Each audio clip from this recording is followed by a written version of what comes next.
Boruto 2 Blue Vortex Chapter 9 Review, let's go! Ang chapter cover nga ay ang New Gen Team 10 at may title nga ito na Ninetales. Sa unang panel nga ay itinuloy nga dito ni Jura yung dialogue niya sa last part ng previous chapter. Akala nga dito ni Jura na si Naruto yung hinahanap nila mula nung pumasok sila dito sa Konoha. Ngunit di nga daw nila in-expect na yung inaakala nilang si Naruto na may chakra ng Ninetale Beast ay isang hamak na little girl lamang pala. Habang nakikipag-usap nga dito si Shikadai sa sensory team, dito nga pinull up ni Jura yung kanyang libro na naglalaman nga ng impormasyon tungkol sa mga Konoha Shinobi. At dito nga niya binanggit yung identity ni Shikadai, miyembro ng Team 10 na pinamumunuan ni Moegi Kazamatsuri at ang anak nga ng kasalukuyang Hokage. So what? Nagsalita dito si Shikadai. May gusto ko bang iparating sa ama ko or something? Sumagot nga dito si Jura at sinabing actually, oo, gusto naming makita ang Hokage, pero hindi yung Hokage ng kasalukuyan, kundi si Naruto Uzumaki, ang ikapitong Hokage, ang gusto nilang makita at mahanap. Nagulat nga dito ang Team 10 dahil ang nasa isip nga nila ipatay na nga ang 7th Hokage. So para saan pa yung paghahanap na ginagawa ng mga halimaw na ito? Dito nga nagsalita si Jura at sinabing I see. Tama, hindi ko nga rin maramdaman ang presensya ni Naruto anywhere inside this village. Pero ang presensya nga ng Ninetale Beast ay siguradong naramdaman ko nga sa loob ng batang babae na ito. Nagulat nga ang lahat noong narinig nila ang katagang Ninetales.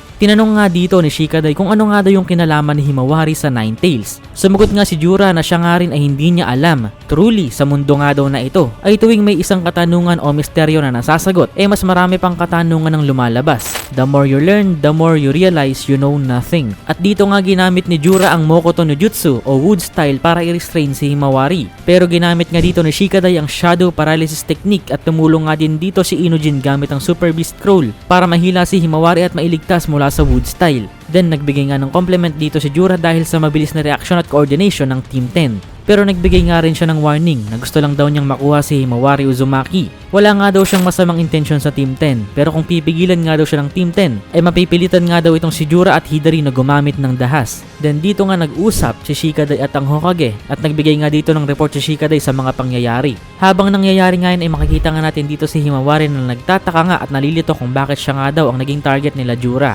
Then nalipat nga tayo dito sa lokasyon ni Boruto. Unfamiliar nga ang lugar na ito guys at parang hideout nga ito na katulad ng kay Orochimaru o kakaibang lugar na hindi pa natin alam. Nakatitig nga siya dito sa kanyang karma, emphasizing na mayroong pa ring worries itong si Boruto tungkol sa kanyang karma at mamaya nga ay malalaman natin yung dahilan. Andito nga rin si Kashin Koji at dito nga ay sinabi niya ang katagang Boruto, nagsimula na silang gumalaw. Ginamit nga dito ni Kashin Koji ang kanyang summoning toad na nasa Konoha para makita ang mga pangyayari. At dito nga kaagad umalis si Boruto gamit ang Flying Thunder God Jutsu. Bumalik nga tayo dito ulit sa Konoha at dito nga ay ginamit ni Shikadai yung kanyang mataas na IQ para i-delay ang confrontation at i-maximize ang pagkuha ng impormasyon mula dito kay Jura. Tinanong nga niya ulit dito kung si Naruto nga ba talaga ang goal ni Jura. At dito nga isumagot si Jura at sinabing hinahanap nga daw nila si Naruto sa pamamagitan ng chakra ng Ninetales na nararamdaman ni Jura at Hidari sa loob ng Konoha. Pero it happens nga daw na hindi pala si Naruto ang may hawak ng Ninetales chakra kundi si Himawari pala. At hindi nga makapaniwala dito si Shikadai dahil paano nga naman ba mapupunta ang Ninetales kay Himawari? At di ba patay na nga si Kurama o ang Ninetales sa labanan laban kay Ishiki Otsuki?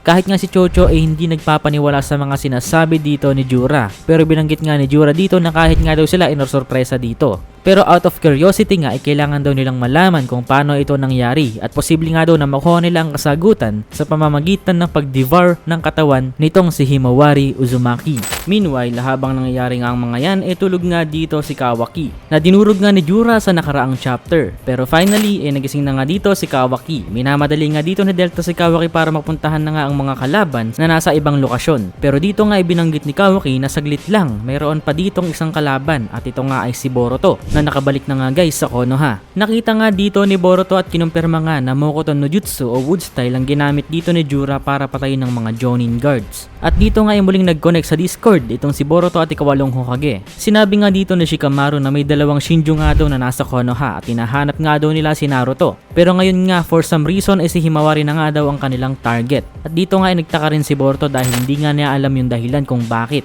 Pero naudlot nga dito yung pag-uusap ni Boruto at Shikamaru dahil kailangan nga munang mag-focus ni Boruto dito kay Kawaki. Pinagbintangan nga dito ni Kawaki na si Boruto nga ay kakampi daw ng mga Shinju. Ikaw ang kalaban ng Konoha, Boruto. Sumagot nga dito si Boruto at sinabing kailangan nga daw nilang magtulungan kung pwede. Pero ayaw nga makipag-usap dito ni Kawaki. Ginamit nga niyang Sukunahiko na rapid fire na iniwasan nga dito ni Boruto ng walang kahirap-hirap. Ito nga guys yung Black Rods na dumurog noon kay Naruto at Sasuke. Tanging Baryon mode lamang nga yung kayang umiwas at kumontra dito. Kahit nga ang Eternal Mangekyo Sharingan ni Sasuke noon ay hindi kayang sundan at matrack ang movement ng mga ito. Pero binasic lang dito ni Boruto guys. Then sumubok nga dito si Kawaki na atakihin si Boruto gamit ang big arms niya. Pero isang bira nga lang dito ni Boruto sa sikmura ay tumba kaagad itong si Kawaki. At honestly at this point nga ay nakakaawa na nga itong si Kawaki dito guys. Dahil dito nga sa Boruto 2 Blue Vortex mula chapter 1 pa lang ay puro L's na lang yung nakokolekta ni Kawaki. Puro talo, losing, di na nanalo. Parang naging clown na itong si Kawaki katulad ni Code.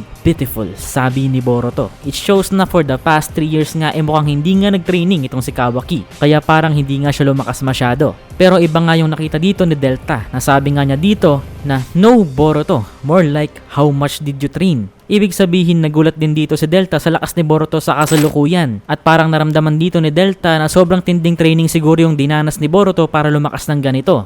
Then dito nga inactivate ni Kawaki yung kanyang Karma Seal at nag-resonate nga dito yung karma ni Boruto. At nagsimula ding mag-activate dito yung karma ni Boruto. Then dito nga nagsalita si Kashin Koji gamit yung Toad at sinabing Boruto kailangan mo nang umalis. Dumistansya ka na bago ka pa mawalan ng control. Meaning o ibig sabihin once na fully mag-activate nga ang karma ni Boruto magti-take over nga o magti-take control itong si Momoshiki. Kaya nga agad lumipad dito palayo si Boruto. At dito nga rin napansin ni Kawaki na hindi pala kayang kontrolin ni Boruto yung kanyang karma sa kasalukuyan. Then bumalik na tayo dito sa laban ng Team 10. Ginamit nga dito ni Inojin ang Super Beast Scroll at gumawa nga ng isang ibon para makalipad sila. Habang nasa baba naman si Shikadai para pigilan ng movement nitong si Jura. Pero dito nga ay gumawa ng isang Biju Dama si Jura gamit lang yung kanyang mata. Gaano kalupit yun. Muntik na nga itong matarget kay Shikadai pero nasuntok nga siya ni Chocho kaya na-redirect nga sa lupa yung impact ng Biju Dama. Ngunit makikita nga natin na dito nga ay malaki yung pagsabog na naging resulta ng Biju Bomb. Ngunit nagawa ngang makatakas dito ni Shikadai at Chocho sa tulong nga ng ibon ni Inojin. At dito nga ay nakalayo sila. At may bago na namang ngang natutunan dito si Jura guys. Ito nga yung kakayahan ng mga humans o tao na kalabanin o gumawa ng isang bagay na salungat nga sa kanilang survival instinct. Dahil alam nga ng Team 10 na mamamatay sila kapag nagtagal sila sa labanan against dito sa mga god level na kalaban tulad nila Jura at Hidari. Pero hindi pa rin nila dito hinayaang makuha si Himawari. Isa nga itong bagong experience para dito kay Jura. Hindi pa kasi pamilyar itong si Jura sa concept ng bond at relationships. Gusto nga sana ditong lumipad ni Inojin palayo sa Konoha pero nagsalita nga dito si Himawari at sinabing pwede na lang daw bang ibaba nila si Himawari ng mag-isa at gagawa na lang daw siya ng paraan para makatakas ng mag-isa. Pero di nga pumayag dito si Inojin at Shikadai. Mahuhuli at mahuhuli pa rin daw si Himawari kahit anong tago at takas ang kanyang gawin. Ang sagot naman dito ni Himawari paano naman kayo? Madadami pa kayo dahil sa akin at pwede pa kayong mamatay at this point. Then biglang ngang napunta si Himawari sa isang lugar na hindi siya pamilyar. Ito nga ang Biju Plain. Kung matatandaan nyo, madalas nga natin nakikita noon dito si Naruto kapag kinakausap niya si Kurama. At speaking, sa next panel nga ay makikita natin dito si Kurama na nasa likod nga ni Himawari. Maliit nga dito si Kurama guys. Nagsalita nga siya dito at sinabing hindi nga daw siya makapaniwala na mabubuking siya ng 10 tails. Dahil all this time nga hindi naman siya nahalata ng mga normal na ninja na nasa loob siya ni Himawari. Ang tanging nakapansin nga lang dito noon walang iba kundi si Daemon. Ngunit dinedma lang din niya sa chapter 77 ng Boruto Naruto Next Generations. Then nagtanong nga dito si Kurama at sinabing, "Little girl, you know who I am?" At sumagot nga dito si Himawari na, "You're 9 tails, right?" So, baby nga dito si Kurama guys. Ang tanong nga dito ay may memories ba si Kurama ng past life niya? Well, most probably ay oo. Pero malaking chance rin ang hindi. Dahil tinawag nga niya si Himawari na little girl at hindi Himawari mismo. Diyan nga nagtapos ang chapter 9 ng 2 Blue Vortex. Subscribe.